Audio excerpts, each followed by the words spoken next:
وای مامان برق رفت، مشغول مونده، چیکار کنم؟ نگران نباش دخترم، برق اضطراری داریم.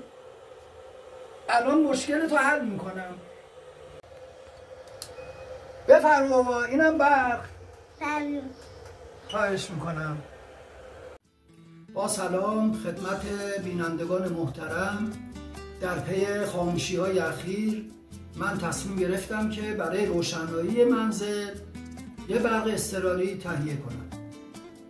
وسایلی که خریداری کردم یک باتری ماشین 60 آمپره، البته هرچی آمپر این بیشتر باشه بهتره، و یک شارژ باتری جهت شارژ کردن باتری که استفاده از این خیلی راحته. یه دو شاخه داره میزنی برق و این سیم مثبت و منفی رم، سیم مثبت به مثبت باتری و سیم منفی رو به منفی باتری وصل میکنه. پس این هر زمان که باتری خالی بشه استفاده میشه. و یک عدد انیورتور 1000 وات.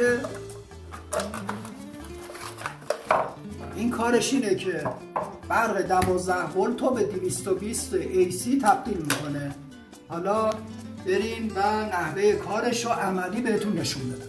همینطور که ملاحظه میفرمایید این منزل قدیمیه و جعبه تقسیم نداره. ورودی برق این خونه تو این پریز اومده بود که ما این پریز رو تبدیل کردیم به ورودی و یه محافظ گذاشتیم و یه کلید دو طرفه. این کلید دو طرفه برق شهر به این سمت وصله و برق اضطراری به سمت دیگه که البته با عدد 1 و 2 نشون میده. 1 برق شهر، 2 برق اضطراری. و این سیم جهت وصل کردن برق اضطراری به منزله. حالا طرز کار این انیورتور هم به این صورته که ما قطب منفی باتری رو به سیم منفی انیورتور وصل میکنیم و قطب مثبتش رو به مثبت انیورتور وصل میکنیم و این دو شاخه ورودی برق اضطراری رو به پریز انیورتور میذاریم و کلید روشن میکنیم.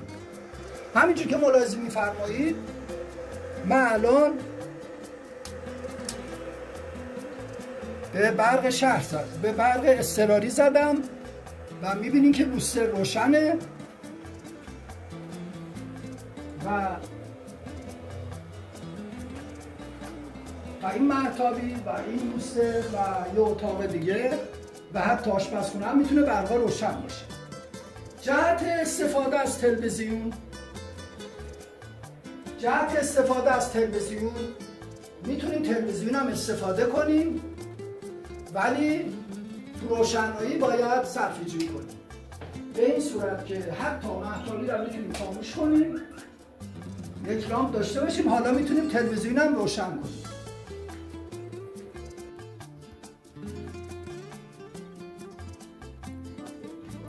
همینطور که ملاحظه میفرمایید تلویزیون هم روشن شده، ولی بهتره که روشن نکنید. اگر روشن میکنید بیشتر برقا رو خاموش کنید، فقط کلا تو آپارتمان 3 تا لامپ روشن باشه یا 4 تا میتونید تلویزیون رو روشن کنید.